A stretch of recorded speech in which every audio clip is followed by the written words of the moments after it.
Seth Rudetsky here. This is Stars in the House. Hi, Christiane. I can see all you guys waiting down there. Wow, the camera is crazy, so just ignore everything. But look, normally I do a lot of babbling about what Stars in the House is, and we're here to help the Actors Fund. You donated starsinthehouse.com, but I want to get right to the chitter chatter. Then I'm going to give more information after, because Jordan Fisher has what we call in the business a hard out. He has a hard out really, really soon. So I want to get to his ass, and then I'm going to give you more information. But let me bring on the fabulous Jordan Fisher for some chitter chatter. Stars in the House, donate at starsinthehouse.com. It all goes to the Actors Fund. Jordan Fisher, hi. Hey, how you doing? I love your microphone setup. Is it you? Thank you. Why it's cool times right now, you know, we're doing a lot of these, so I figured might as well, you know, try to get as set up as possible. But it also looks like the top of my vacuum cleaner. What up with that? It's just the angle. Just the angle. How you doing? It's all good. Tell me 1,000 things. First of all, where are you right now? New York or LA? I'm in LA. I'm home. I knew it by the light. Yeah.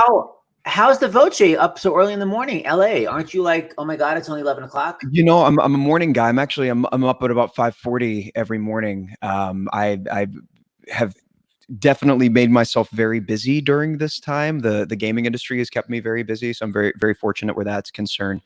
So I'm streaming on Twitch every day from 7 a.m. until 3 p.m. and then usually from 3 to 5, 3 to 6 is, you know, different calls, production meetings, you know, trying to just move things forward and get ourselves as prepared as possible for when the time does come, when the lights can turn back on and we can get back to production for different films and things. I'm as prepared as possible.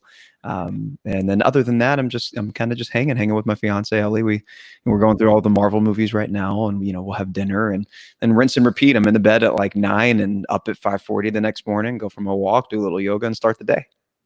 Okay, I really have to deconstruct everything. First of all, I'm a morning person. I'm up at 5:30. How did you ever do a Broadway show and be a morning person? Like, well, it's not as I'm not as early when I'm on Broadway. I mean, that kind of goes without saying. Of course, we're not getting home until 11:30 sometimes. Yeah. So schedule's a little different, but I do like to be up in the morning. I don't know what it is about the quiet of the morning that I've been a fan of for a long time.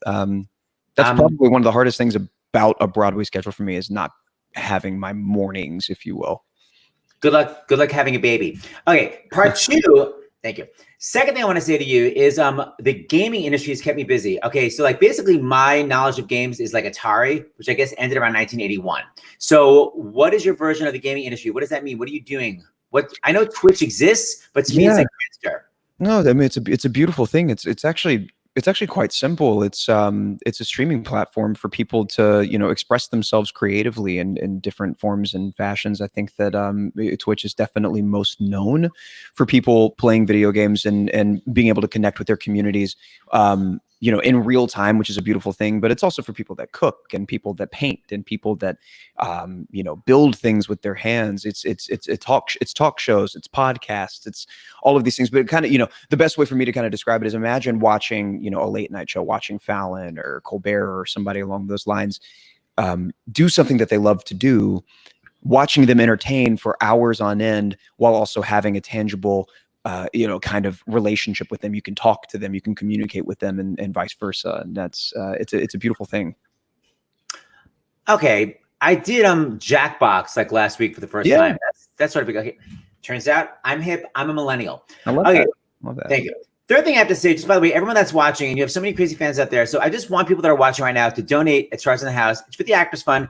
$5 is the minimum. Jordan, I'm going to explain to you what the Actors Fund is, because basically almost every actor I speak to doesn't really understand what it is. It's not just for actors. It's for actors, singers, dancers, anybody in the entertainment field, behind the scenes, in front of the scenes. So like casting people, like when you were doing Dear Evan Hansen, how many people backstage were constantly like fixing your lace front, like tucking into your Spanx, like tons of people that work backstage, correct? Absolutely. People that go unseen and unheard often.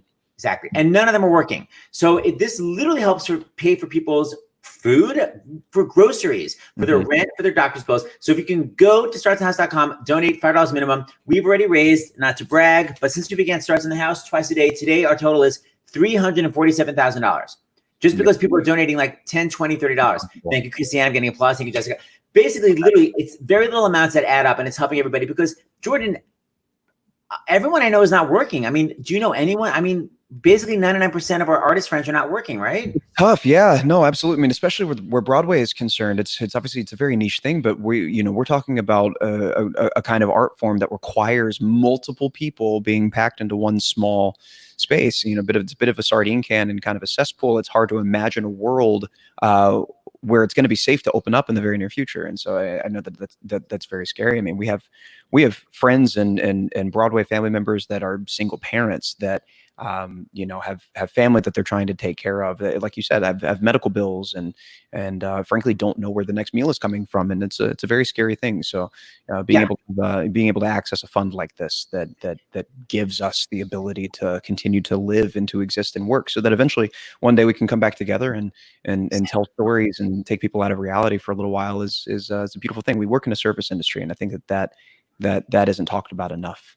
That's a nice way to look at it. And P.S., it's not just Broadway. It's literally anywhere in the country. So all original theaters, those people I know that give up their life savings to open up a dance studio, right? And now they don't have any more students. Like in Ohio, anywhere, people can turn to the Actors Fund. If you're a professional in the arts, you go to actorsfund.org and ask for help.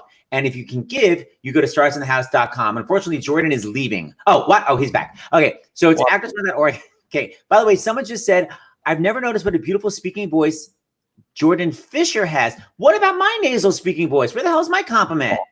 You know what, Amy? Thank you, Amy. Blocked. Okay. Man, get out of here. Yep. Hate it. Now, I know you have a heart out, but I got a couple things to discuss besides your Evan Hansen.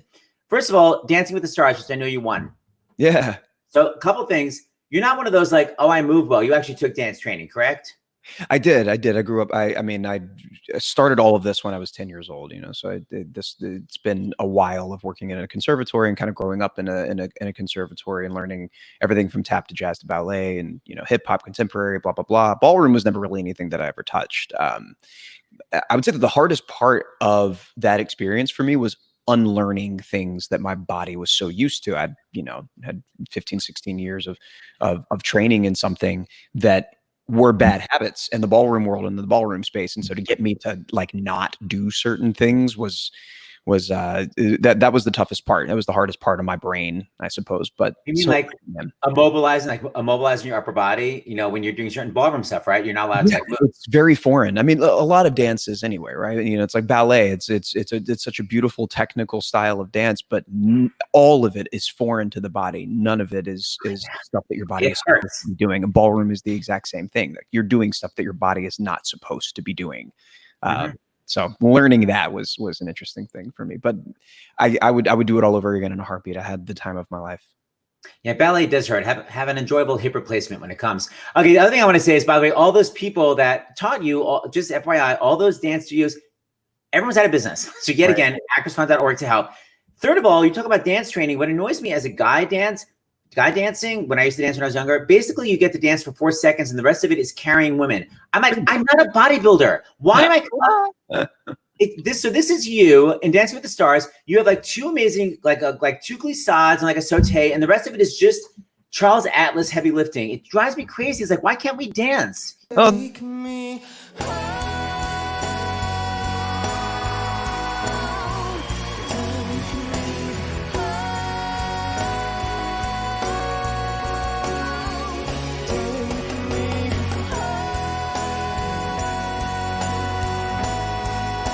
I get it. Why constant lifting?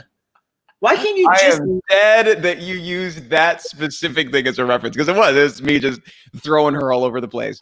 It's a nice little travel. It's a great rundown, and then it's all right. Like, let me just lift you and spin you and move you, but that's ballroom. The guy's in control of a lot where ballroom is concerned. That specifically wasn't. That was just contemporary, but that was just the 1 week that we did contemporary.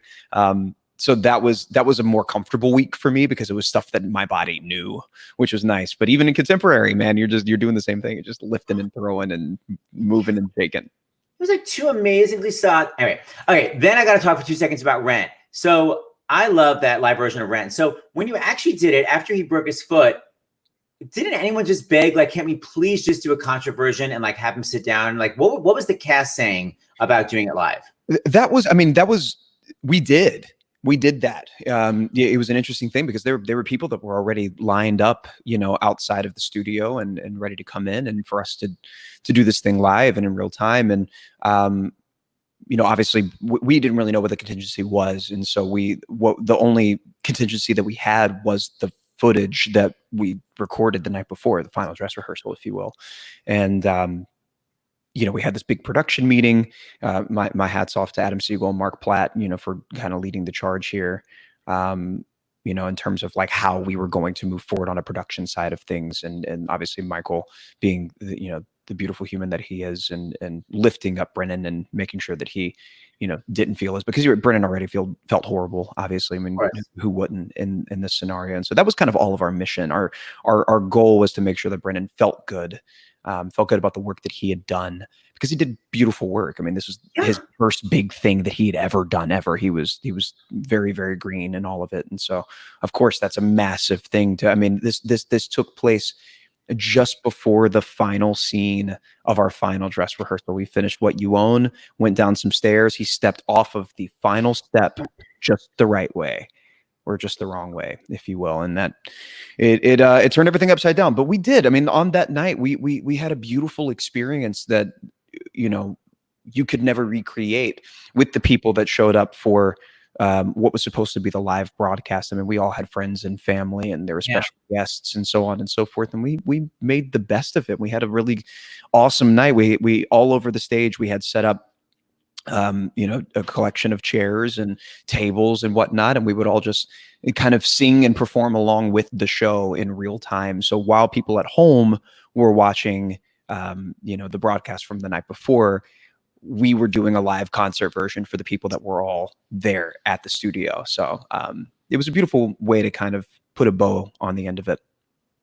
I'm sort of obsessed with the way you sing. What is it? Wait, here she lies. No one. What's that lyric? I'm in love you. Oh, yeah. Here she lies. No one knew her worth. Yeah. Okay. It's supposed to be. No one knew her worth. And you go, no one knew her worth. There's so many notes. Knew her worth. Okay, here it is. I'm obsessed with it. Totally not that. Hold on. It must be. Almost. Hold on. Is it this? No, that's you. Now try again. Okay, hold on. Wait, why do I not? I literally just sent the damn clip. No one knew. You know what? Then just do it live. One more time, please, for the riff. The 45 different notes. Here she lies. No one knew her worth. It's so fluid. You still got it. See, people my age can't riff like that because the riffing we grew up with was just, sometimes I wonder where I've been. We only knew like a half-step riff. You guys have the fluidity. Too old to riff. Okay, in conclusion, you started your Evan Hansen. Yes. It's Mental Health Awareness Month, so that's why we're celebrating it this whole hour. So my question is, when Broadway comes back, will you maybe come back to Evan Hansen, even though maybe you have some big Hollywood thing going on? Would you come back for a little bit? That is my goal and dream and desire, is to come back and put that polo back on, put that cast back on, and continue my run. I wasn't even halfway done with it. So I have every intention of the world of coming back. And obviously when, we don't know, but that is my intention. Ah, delicious. All right. Since everyone is clamoring that didn't get to see you on Broadway for you to do some singing, since you have a full mic setup, what are you singing for us? I'm going to sing a little waving. We're going to wave through this damn window for you today, baby. Come on now. Yeah. It's 11 a.m. in the morning. Yeah. Okay. Good luck. Thank you. It is 11, isn't it? I've learned to slam on the brake before I even turn the key. Before I make the mistake, before I lead with the worst of me, give them no reason to stare, no slipping up if you slip away, so I got nothing to share, no, I got nothing to say. Step out of the sun if you can't get burned. Step out of the sun, because you've learned. On the outside, always looking in, will I ever be more than I've always been? Cause I'm tapping on the glass, I'm waving through a window. I try to speak, but nobody can hear, so I wait around for an answer to appear while I'm watching people pass. I'm waving through a window. Can anybody see? Is anybody breathing back at me?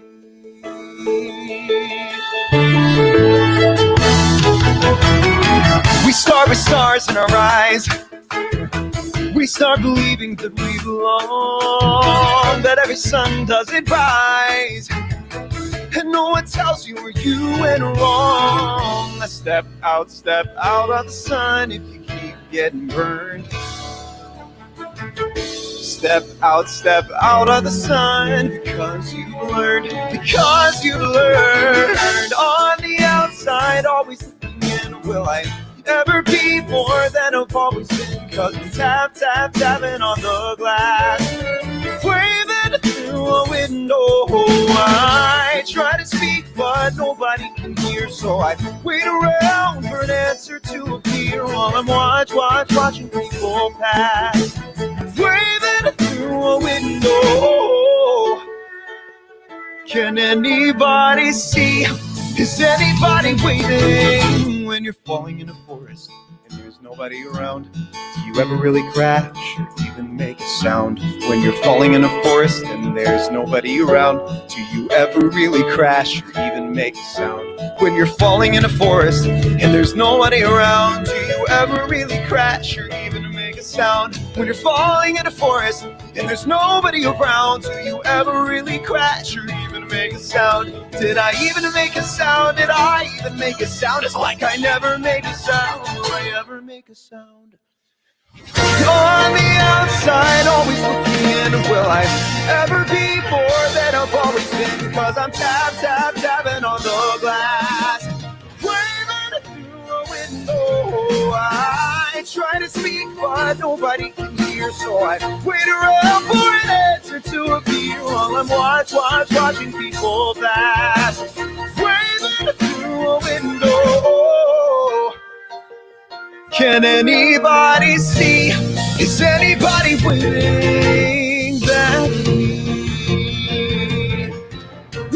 Is anybody waving? Whoa,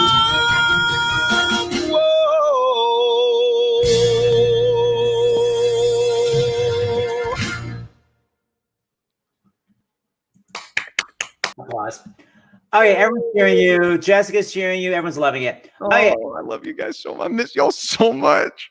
Amazingly sung, original key. And what's with the wait around for an answer to appear? What's with the new amazing extra B flat? Because I'm not on stage right now, and I don't have Ben Cohen around to tell me I can't do it. Yes. Okay, when that show comes back and I come see it, you have to add it that night. Just that one night. You got it. I'll take the note. I'll take the slash. I'll take the slash. Thank you. Wow, that was amazing. And I love this comment by Martha S. Maybe the first time the song's been sung by someone with a beard. Correct. Oh, true. Wait. Actually, possibly. Mr. Hansen. You've aged into Mr. Hansen. All right, Jordan, you're amazing. You have to come back again. We love it when it starts in the house. My God, you're so talented. Go do some pliés and start gaming. I sure will. Thank you so much, guys. I appreciate it. Much love. Please donate to the Actors Fund. Yes, startshouse.com. Thank you, Jordan Fisher. Amazing. What a voice, man. So, look, he just sang that entire song in the original key. Surely you guys can donate $5 minimum. Everybody just donate $5. It's nothing. It's really cheaper than the venti iced latte I get because I get almond milk, so it always makes it like $6. So can you please donate? Startsinthehouse.com. All the money goes to the Actors Fund. Here's just some of the letters that the Actors Fund gets. I have to say it's been an absolute dream working with this organization when the days normally spent with constant busy signals and hardly any email replies regarding financial aid. Actors Fund goes above and beyond. That's the thing. It's like they will respond and they will get you the money people need. People pay their lighting bills with the Actors Fund money, groceries, health insurance. So just do me a favor, go to startsandhouse.com, do a donation in honor of Jordan Fisher's B flats, and he added extra B flats. Okay, I'm now going to bring on, I have my friend Blake, one of our producers, did the schedule for us today, and she says that Jessica is second, and then it's Mental Health Awareness Month. We're going to do a whole section on that. How about a little Jessica? Hi, Jess. Yes, you. Hi, Seth. Hi. Yeah. I'm in the boonies. Yeah, I can And tell. I have satellite Wi-Fi. Yeah, I'm You're- sorry. You're basically frozen every 2 seconds, but the lighting is amazing. Your sound is good. Now you're kind of back. Also, I assume you're in the boonies because you have 40-foot ceilings. Are you actually in a cathedral? What's happening? I know. No, I'm in a farmhouse, a friend's farmhouse that he built from the ground up. So I mean, it's very rustic. You know, it's heated with a wood stove, and you know, we open the windows for air conditioning. Wait, is this misery? Are you like being held against your will? Is this misery in a farmhouse? Anybody? Is it a fan? Read my mind, Seth. Read Okay, my exactly. mind. Speaking of which, so first of all, okay, let's talk for 2 seconds. So you started your Evan Hansen, and like I said, we're doing this special today because it's Mental Health Awareness Month. And Evan Hansen, it's really opened the minds to a lot of people that teenagers can have mental health issues. It doesn't mean like you're going to have them the rest of your life, but it can come up. So you play the mom in Evan Hansen. Have you ever heard from any teenagers or any parents dealing with mental health issues with their kids? Oh yeah, absolutely. I mean, that is my entire experience at the Stage Door. And in terms of the letters that come to the theater, the email or the direct messages that I get, it is really a consistent theme of both children, teenagers, and parents alike who say, thank you for telling this story. Thank you for letting us see ourselves up there. Thank you for letting me see my relationship with my daughter, with my son, with my mom. Thank you for letting me see that reflected back and helping me to feel like I'm less alone. That's really great. It's amazing because you've done that show and Next to Normal, both shows that deal with mental health. Yeah. Yeah, it's true. And both under the leadership of Michael Greif. Which I love. Trailblazer and Pulitzer Prize winner. Yeah. So you were on the national tour of Evan Hansen, and then you took over on the Broadway, correct? That's right. So, you know, we're raising money for the Actors Fund, and that's what I guess I just want people to know.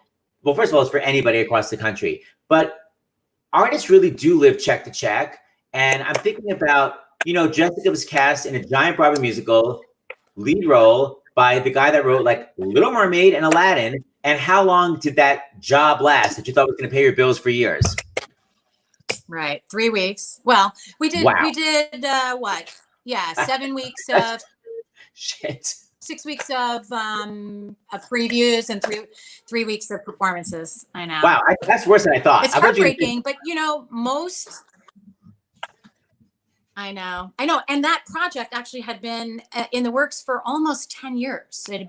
You know, so the final push to get to Broadway was, you know, looked like that. But, you know, it's not unlike most Broadway musicals. I mean, it's a very expensive proposition, and it takes a really special story, and it takes it takes sort of everything aligning in a beautiful way to make something successful.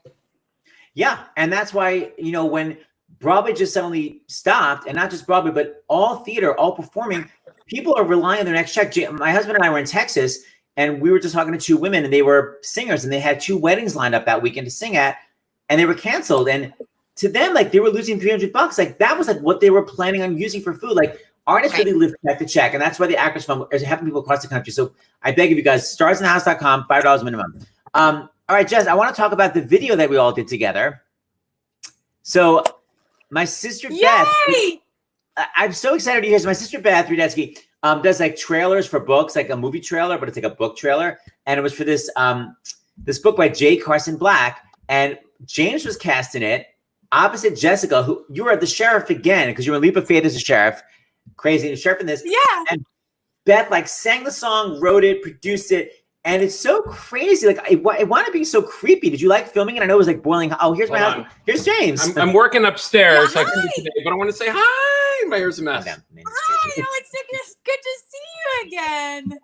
The last time you saw each other, it was super fun. It was hot. I remember that. Yeah, we were trying to get into hair and makeup, and we were just both like pouring sweat. Do you remember that? Yeah. Just couldn't get the makeup on. It was for this book called Icon. Here, I have a clip of it. The last time you saw James, you were basically tying him up and or shooting him. Let's, quote unquote, enjoy it. Oh my God! Taken down in a counter blow, an eye for an eye. Save your soul, your star will rise from down below. When they fall, they will know. Vengeance, your redemption, hear its dark voice calling in the night. Vengeance, your redemption, it will save you if you only fight.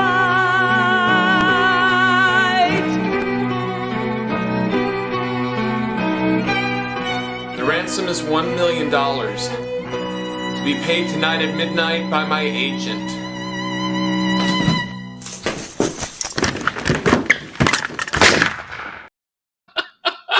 That's great. Look at Gabby's face. Everyone's gonna take a shot. Oh my God. That. Please send that to me. Oh my God. Christiane. Insane! Crazy. We did it. Vampire? He's an actor playing a vampire who's kidnapped by her. It's based on the book. Oh my God. And you're like, Oh my God. badge. I know. Full lips on Broadway doing her lipstick. Oh my God. We love the Oh I love my that. God. Oh, I'm putting up the name of the book for people. This Oh is my the crazy. God. That's classic. that is classic. It's so crazy. Miracle. Oh That's my the name of the God. book. I need it. Yeah. Okay, so we're supposed to end this segment, Jessica, with you Oh my God. performing, and someone wrote, someone basically wrote, "Oh my God, I grew up on satellite Wi-Fi. It is the worst." So I guess good luck, Jessica, performing. Yeah. Let's see what happens. Take care. I mean, this hasn't ended well in the past, but we're going to go for it. I love Okay. it.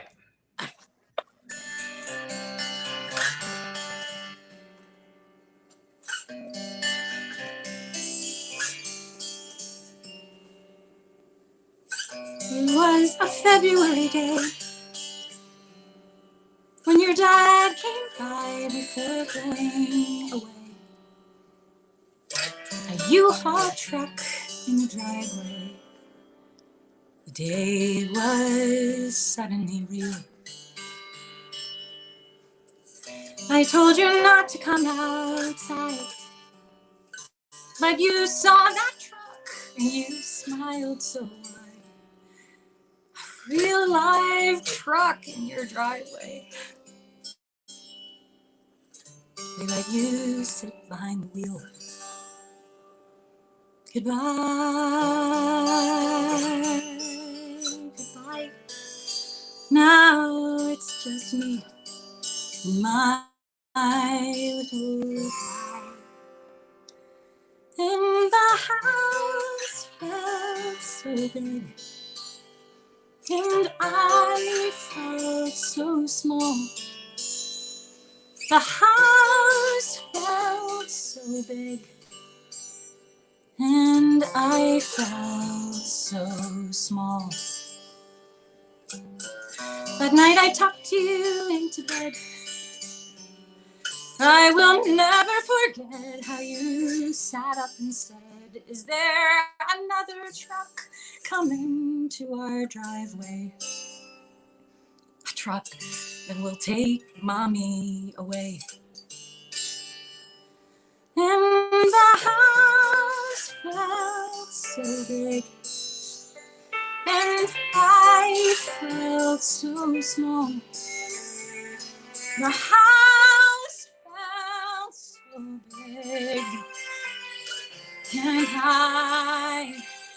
I knew there would be moments that I'd miss, and I knew there would be space I couldn't fill, and I knew I'd come up short a million different ways, and I did. And I do. And I will. But like that February day, I will take your hand, squeeze it tightly, and say, "There's not another truck in the driveway." Your mom isn't going anywhere. Your mom is staying right here. Your mom isn't going anywhere. Your mom is staying right here, no matter what. I'll be here when it all feels so big, till it all feels so small. When it all feels so big, till it all feels so small. Till it all feels so small. We'll see. I promise.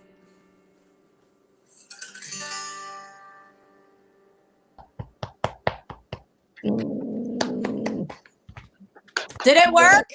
Yes. Yes. Did it work? Jess, look at these comments. I'm crying like a baby, like I did the first time I heard you singing this song, because it was one of the first times, a few times in my life, I felt like someone was a mom to me. Thank you. And my favorite comment, how can the video quality be this bad, but my crying this good?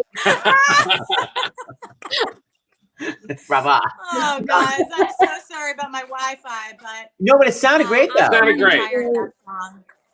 It sounded great. It was just like Yeah. basically a robot singing it, but it sounded great. Not true. No, you know what I sounded mean? great. It was in freeze frames. Okay, so hold on. I'm trying to find the right hashtag, because we're on Feel Good Friday. Oh, I can never find it. We have so many damn hashtags. The point is today's Feel Good Friday. So I'm gonna leave you clowns for 2 minutes. There it is. And then you guys are gonna come back. I'm bringing up Blake Ross. You guys don't go nowhere. 1, 2, 3. Bye, Jess. We'll see you soon. I'm going to bring on our Feel Good Friday lady herself, Miss Blake H. Ross. Hi, Blake. Hi, guys. What a tough act to follow, eh? What are you singing? Just kidding.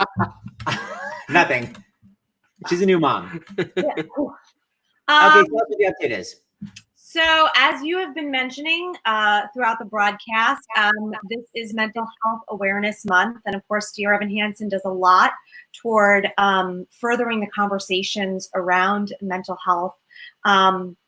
It's one of the first shows that really created this atmosphere that we could have conversations about mental health, especially about how it's affecting our young people. I mean, the show deals with a lot of really difficult topics, anxiety, depression, teen suicide. And the show has somehow, in the years since it's been on Broadway and around the world, it's really helped to destigmatize and de-shame a lot of the issues that come around mental health. And now more than ever, I know we always saying that now more than ever, but really mental health is so much in crisis. And so I wanted to just spend a little bit of this time to talk to somebody to just help us kind of understand our feelings, even as adults, but specifically about how we help our kids deal with this really challenging time. And so we're talking to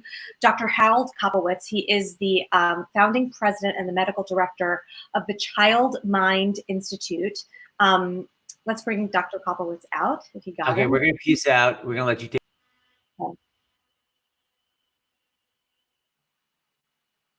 The good doctor is joining us slowly but surely. Wait, I don't know why his screen is black. That's so odd because I can see him. Oh, he's frozen though. Uh-oh. I think we'd have to ixnay him out of the studio. He's going to have to join back in. Dr. Hal, if you hear us, yep, his Wi-Fi conked. But it was very clear. It'll come back. Yeah, it was clear. He'll come back. So is there anything you can say without him here? Is there a contact? As I said, the show's done such a brilliant job of bringing this conversation about mental health to mainstream pop culture, which before, who in the world would have ever thought that would be possible? They've partnered with a bunch of different organizations toward that end. The Child Mind Institute is one of them. The Trevor Project, who we focused on a couple of weeks ago, is another organization. The Crisis Text Line is another organization that they've partnered with. And so the show really has made it their charge to not only entertain audiences, of course, but also really do its job to further these conversations. I know it's a really tough time for me now, and I know you guys too, but gosh, can you imagine being a young person and having all of these emotions, and then you don't even have a place, an outlet, you don't have peers to talk about them with, you don't have your mental health professionals that you maybe would have had at school to help you. You're isolated. Yeah. Hi, Dr. Harold. Hello, how are you, Seth? Hi, Dr. Good, Kopowitz. thank you. We're letting Gray take over. Good to see you, Dr. Kopowitz. Thank you for joining us. Oh, it's my pleasure. The challenges, though, of the internet and Wi-Fi are just, another thing we're dealing with during COVID. So. Another thing we're dealing with, but thank you for joining us. We really appreciate it. We were just talking a little bit about how Dear Evan Hansen has done such a really great job of bringing this awareness of mental health to the forefront and having tough conversations around it. And I know that in the beginning, well, tell me a little bit about the Child Mind Institute before we talk about how you got connected with the show. It's a really cool story. So I think first and foremost, people should recognize that the most common illnesses of childhood and adolescence are mental health disorders. And I don't think America has ever wrapped their head around it or accepted that. So there are 15,000 kids in the United States who have cancer. There's 200,000 who have diabetes. There's 7 million who have asthma, 7 million who have peanut allergy, but there's 17.1 million that have a child mental health disorder. And that's from 0 to 24. We basically, adolescence ends when Hertz lets you rent a car. So, when your prefrontal cortex is talking to the rest of your brain and is basically saying, strategy, cause and effect, put a helmet on, put a seatbelt on, put a condom on, think before you act. But during childhood, the most common illnesses are depression, anxiety disorders, ADHD. So foremost, we needed an institution like St. Jude's. St. Jude's Children's Hospital has been around for 70 years, and with laser focus, they've tackled childhood cancer. And we thought about 10 and a half, almost 11 years ago, we needed an independent nonprofit that was going to transform the lives of kids who struggled with a mental health disorder. And that's how we started the Child Mind Institute. So it offers gold standard care, only evidence-based, so not play therapy or biofeedback, only things that have evidence. More than 70% of the kids who come to us, thousands of kids who come to us, get treatment for free or deeply discounted. And we're in San Mateo and we're in New York. The second thing we do is we do research. And our research is interesting that we're looking at devices and apps and biomarkers. What's the difference between one atypical child and another? What's the difference between a kid with ADHD and a kid with anxiety as far as a real biomarker, kind of like a blood test that you could take and tell the difference between a virus and a bacterial infection or an allergy. And we share our data before we publish. So we are truly the leader in open science, where we've published 300 articles ourselves. 3,000 articles have been published by scientists at other institutions, and they've gotten grants and they've gotten the answer, the aha moment. And that's okay because we're accelerating the pace of discovery. And the third thing we do is we do public awareness. So childmind.org is a website that has had over 42 million visitors. For a not-for-profit, that's a big deal. And we have a Facebook page that has 700,000 followers and Instagram that has 90,000, which is, again, small potatoes compared to, a big celebrity. But for a not-for-profit, it's important. And since, when Dear Evan Hansen was being produced, Stacey Mindich mentioned it to me and asked me if I would go and see it. And I like the theater. I go, maybe my wife and I go at least 20 times a year. So we go to see it. And I had some trouble with it because I thought that Evan looked more like he was autistic than— This is very, very early in the very, run. very early. Yeah. And it had peculiar mannerisms, and he gets better in 2 years. The arc of the show is 2 years. And I said, socially anxious people can look very disturbed. People who are pathologically self-conscious. Some of them are even selectively mute. And Stacey asked me to actually give her notes, and I gave her notes, and she gave them to Steven Levenson. And there's one part of the show where Evan stops taking his medicine. His mother says, don't you need a refill? And he said, no, I just stopped it. And I wrote to Steven and said, don't do that. If you stop taking your medicine, you get side effects. And that's not. And he said, I stopped my medicine and I didn't get side effects. Turns out he was taking the wrong medicine. But if you take a Prozac-like drug, which is the medication you use for social anxiety, you would get side effects if you stopped it cold. But I thought, we've had discussions, Stephen and I, in front of Time Magazine and in front of the Aspen Institute. And, he can get very cute while he says, oh, it's just poetic license. But the truth of the matter is lots of kids do stop taking their medicine. People don't, it takes a lot for a teenager to accept that they're different, that, that they are struggling with something that the rest of us are not struggling with.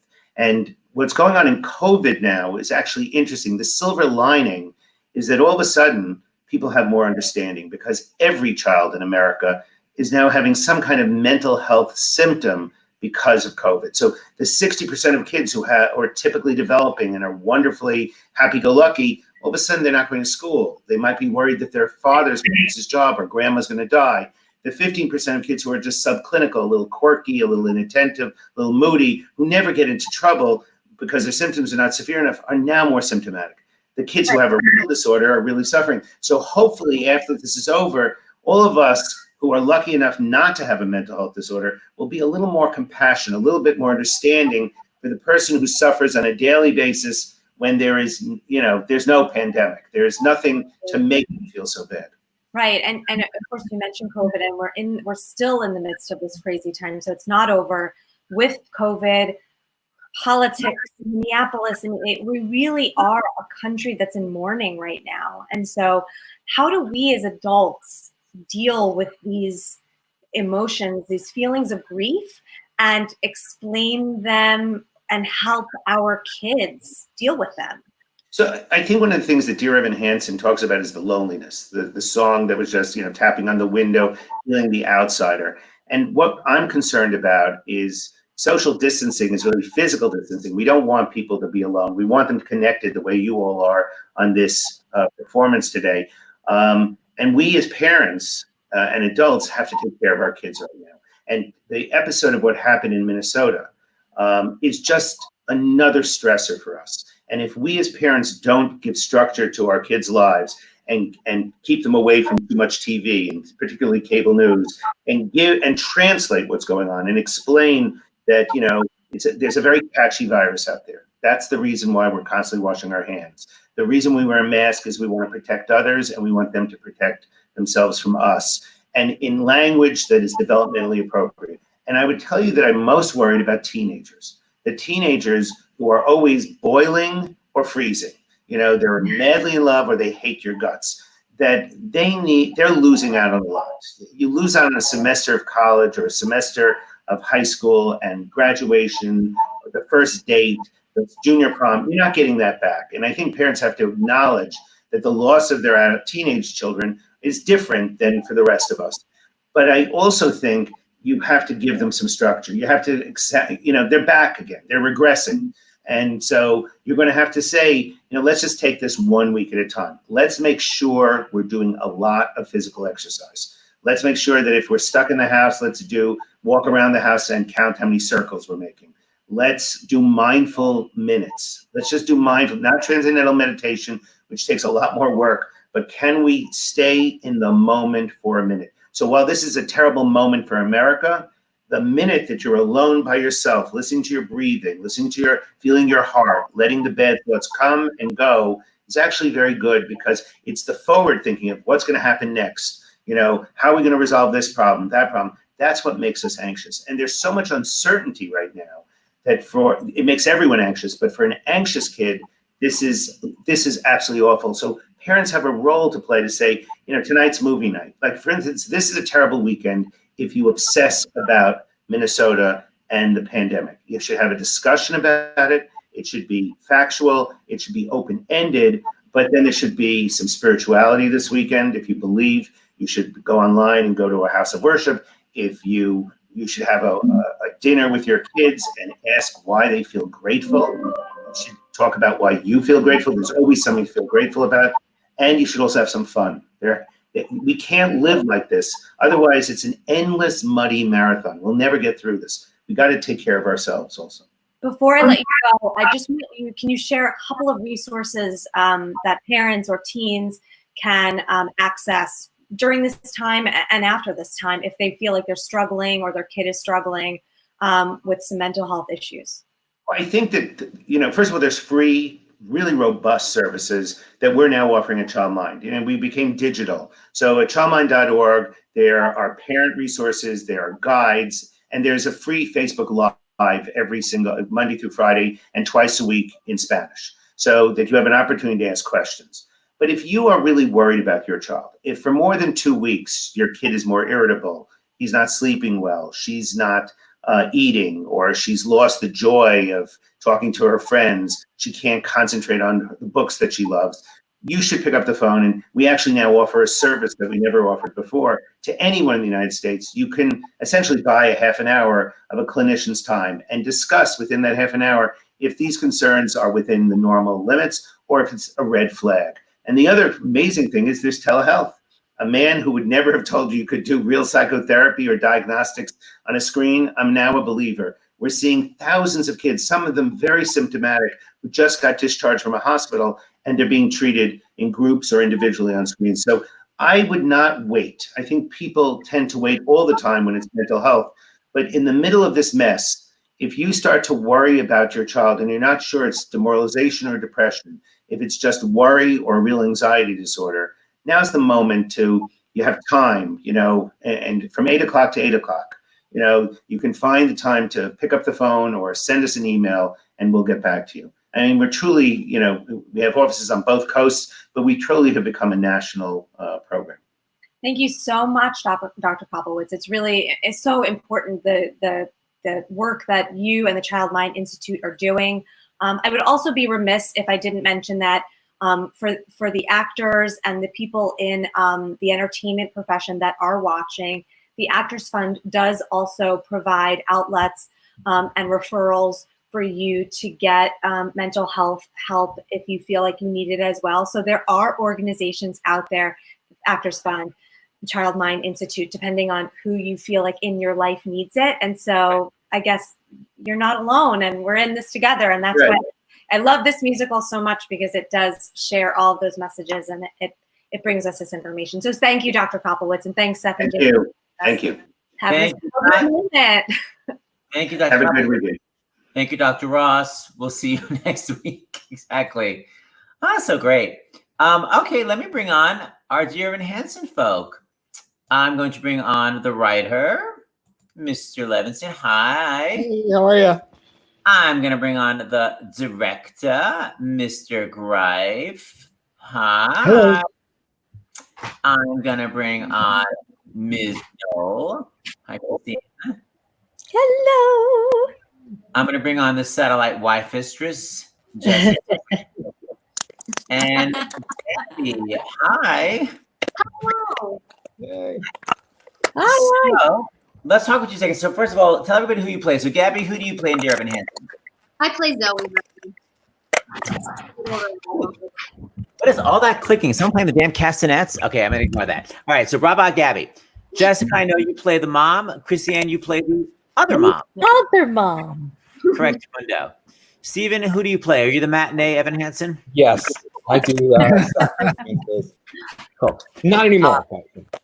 Okay, so Michael, you're the director, but Steven, let's go back for a second. So Dear Evan Hansen is obviously based on the film Dear Evan Hansen. No, just kidding. So why did you decide to write this show? I mean, it's one of the very rare, like original shows.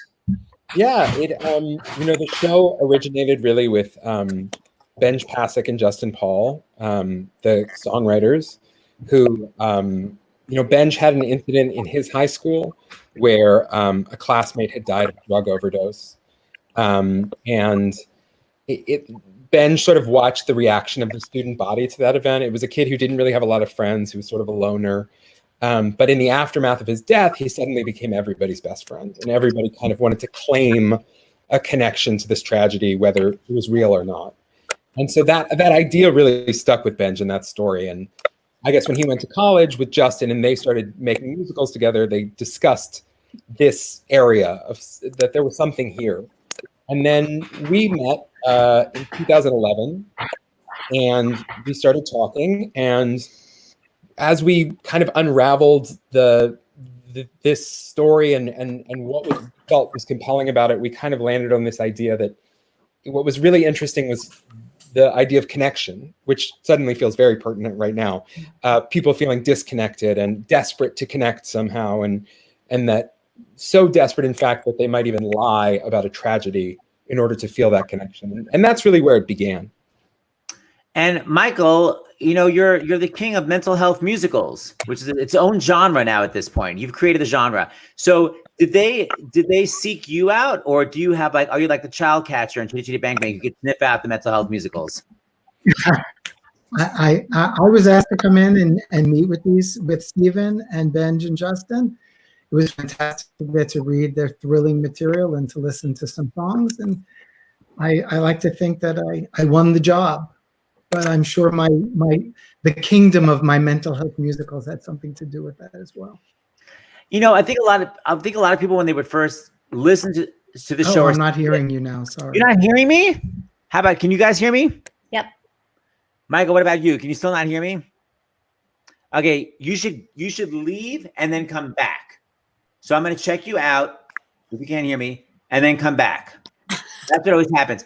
Once they leave and it happens. I don't know why, but He's up here in the boonies with me. you know what? You guys got to move back to the city. It's driving me crazy. So Gabs, how did you go by Gabs, right? I mean, how did you? By the way, you look 12 years old, so one day you'll age into an appropriate age to be in Dear Evan Hansen, because I've never seen anyone younger. But how did you? Literally, I don't know what's happening. How did you get involved with the show? Did you audition? Was it offer only? I wish. I auditioned for the show like 9 times actually, and really? She didn't book it, but she finally did. I was the understudy for a year, and then I won over Michael Greif, right, Michael? Yes, absolutely. I'm glad I came back to be able to hear that. And I was in the show for almost a year. Oh my goodness, yes. Can I also say really quick, I am a fan of you. I used to listen to you for so long, and my family's watching and geeking out right now that I'm Wait, that's really sweet. I hope that was directed towards me and not towards Michael. Thank you. Michael too, but it's to you, Seth. I'm so glad you're not when I was 5 years old, I used to listen to you, because then I would have to boot you off screen. But let me ask you something, Gabrielle. It's so interesting. You're actually the age of what these people are going through. So is it weird for you to be sort of playing a teenager, watching how do you what are your emotions doing the show? I mean, I think going through it and listening to Steven's text is so rich, and it just kind of assists to the feelings of these people and these characters, because they're so real. And I mean, on a personal level, I struggle with mental health a lot, and so to see it kind of manifested on stage has really helped me personally and helped me grow as a young adult in this industry. So, I mean, every night it's a different journey. I'm sure Christiane and Jess can attest to that. It's I remember Jess said, you bring in what's going on with you that day.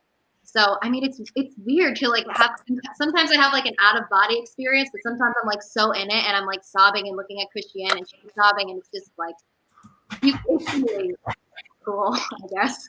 Well, have you learned from doing the show, Gabrielle, have you learned any kind of technique for dealing with mental with anxiety and stuff after doing the show? Have you got any new techniques? Oh my goodness, yes. Well, I started therapy, which I want to normalize 100%. And Thank you. To have the conversation, it's and to take the step and be transparent about how you feel. All my friends who know me know that I'm an anxious person, and to just kind of take that extra step to hey, I'm really anxious right now. Can you just talk to me? I don't know. Everybody deals with mental health differently, and I'm figuring out that there's no right way to deal with it, but there's my way to deal with it. It's still evolving and growing, but I think this show has helped so much with that, and I'm sure it's helped a lot of people. I love that you're in therapy, because I think a lot of people would think, oh, she's so pretty, she's so talented, she's starring in a Broadway show. How could she possibly ever be depressed about anything? Which I think most people think. Yeah, no. Not true. Christiane, Noll, I've known also. Yo, yes, Jessica Phillips. Before I go to Christiane, yes, ma'am. No. Farmhouse. No, I was going to say that I worked with a therapist for 8 years, and I found him through the Actors Fund. Yes. So they made that referral for me, and I had that long relationship with him. Yeah. Yes, therapy. That's one of my friends. And how about Olivia? My friend too. These are all watching. Brava. It's true, man. So Noll, Christiane Noll, I've known you the longest. Hi, Sarah. I'm so excited you're in the show. What'd you say? I wanted to know whose idea was your rainbow book wall. Was that yours or James's? That is 100% not me and James. That's not only is it our daughter, but she basically only did it so she had a really cool TikTok video. So it had nothing to do with even helping us. She videotaped herself doing it and then sped it up. And I was like, it's not even to make the house nicer, just so you have more followers. Anyway, thank you for approving. I like it. So Chris, I've known you for so long. I'm so happy you're in this, in Dear Evan Hansen. And speaking of videos, because I showed that video of Jess, and this is the video I completely forgot that we did, and I was so shocked when I watched it. My head almost came off. Oh no! It's the alternate ending when you were doing Ragtime. It's okay. Gab, have you seen this, Gab? I've seen everything this woman has ever done. Definitely. It's supposed to be just a C sharp belted, which is like a crazy note. So not only does Christiane belt the C sharp, I made her go to an E belted, and then I made her end the whole song on a whistle tone. You did for that. It is so good. But by the way, you also vibrato the whistle tone. Okay, anyway, my head came off when I watched this morning. Everybody watching, this is called. Now, by the way, just on a side note, for everybody watching, you are born with a natural voice, but this is so about technique. I mean, like, how long have you been studying? How old were you when you began studying technique? Because you've always had such solid technique, Christiane. My mother was an opera singer, so osmosis, I heard it from birth pretty much. And I didn't really start studying until I got to Carnegie Mellon in college, officially. But everything up until then was about singing because it was fun and trying to be healthy and not like trying to just, and my favorite, at that time was like Olivia Newton-John and Sandy Patty. And I wasn't a Barbara Streisand-y person. I was the light and pretty, the Sheena Eastons. No. I don't sound like her. Not that I didn't like Barbara Streisand. I sang Evergreen. I sang the pretty songs. It was just a different sound. I went to the ones that were sort of that mixy thing. But then, man, you found the belt and you found the whistle tone. So here we go. So it's belted, it's crazy, and it's a whistle tone. And if this ever had played in Ragtime, the show would have closed in one performance because it is so inappropriate, but amazing. Here we go. You were my sky, my moon, and my stars, and my ocean. We can never go back to before. We can never go back to before.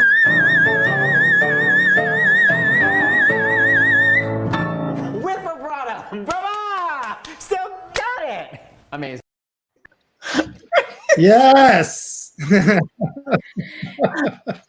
Why don't people put that in the show? Does anybody have It's an A above high C. A above high C. Yeah. Holy cow. Okay, so wait, before we have so much to talk about, but Michael Greif, before we end, I think if some people saw Dear Evan Hansen, they would, who just left? Oh, Jessica's Wi-Fi, whatever. They would be like, oh, it's an off-Broadway show. Because people just think that about small shows. Did you feel you had to Broadwayize it? Like, what did you do to make people go, no, it is a Broadway show? Like, there's no such thing as off-Broadway or Broadway. Just shows are shows. Well, there's a great story and there are great performances. There's great music. There's an extraordinary book. This is a show that everybody needs to see. I never thought that this was a show that wouldn't have enormous appeal, and it's great on Broadway.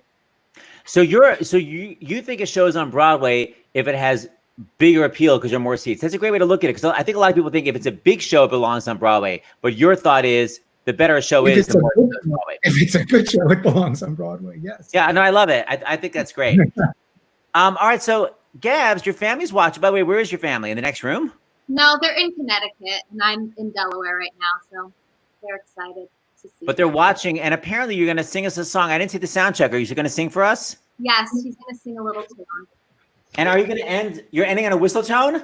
Oh, you know I am. We'll see. Okay, I'm going to have everybody leave so everybody can enjoy. Okay, so peace out on C. Peace out on Christiane, and peace out on Michael, and peace out on myself. And Gab, you take it away. Okay, here we go.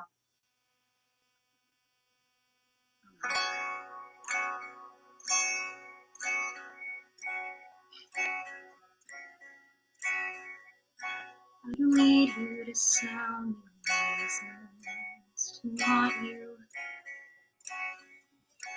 I don't need you to search for the proof that I should.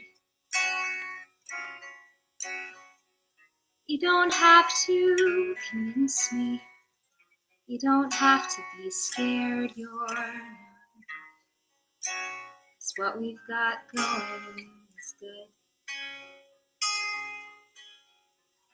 I don't need more reminders of all that's been broken.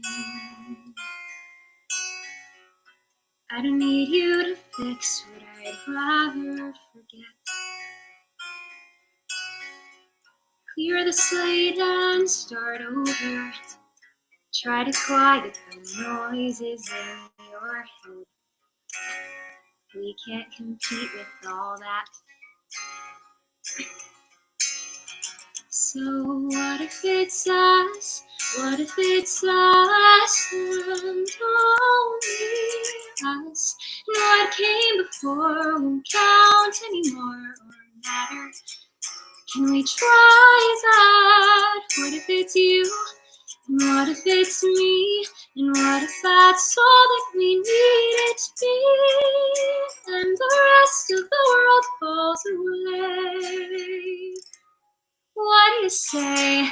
It's not so impossible. Nobody else but the two of us here. 'Cause you're saying it's possible.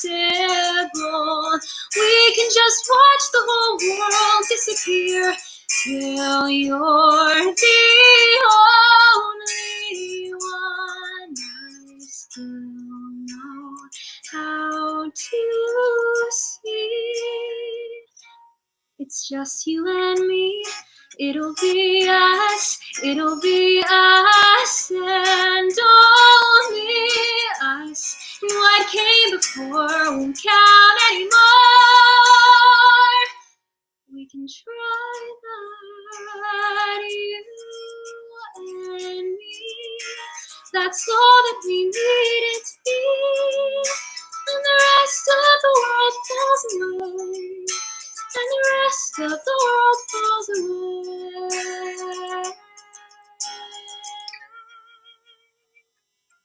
The world falls away. The world falls away. And it's only us.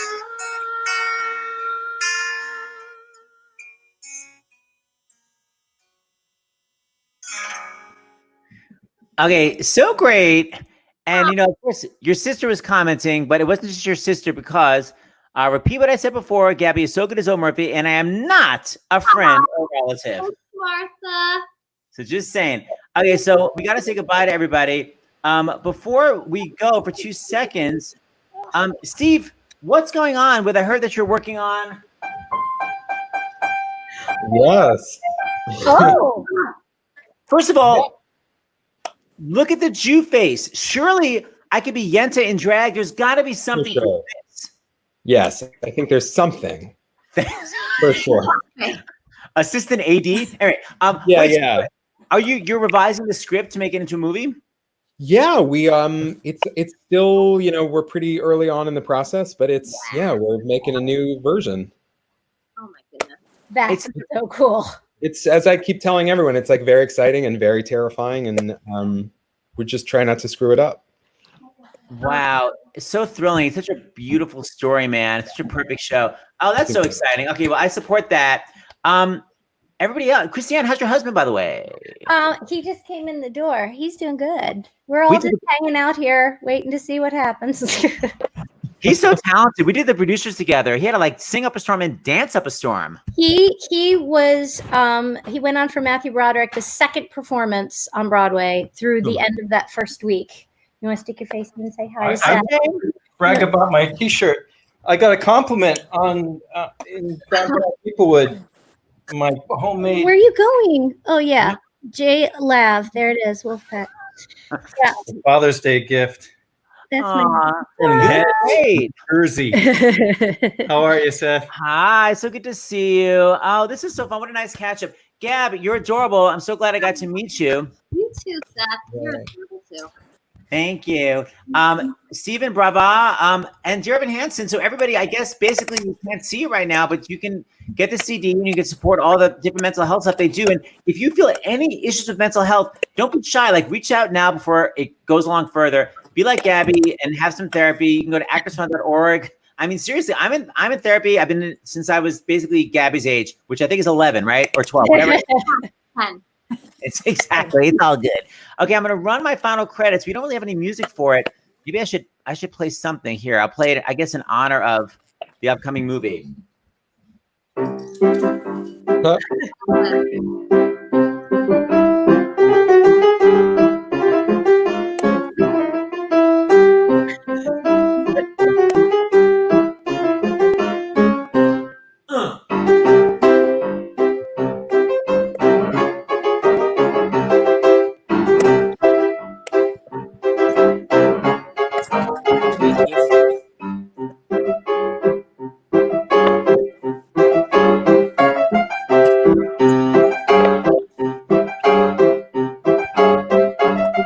Surely it's over by now. Who the hell? So many work on this damn show. I get it. We have a whole staff. All right. Thank you, Evan Hansen. Peace out. Bye, everyone. Bye. Wow. Cheyenne Jackson, 8 p.m. Eastern, and broadcast. And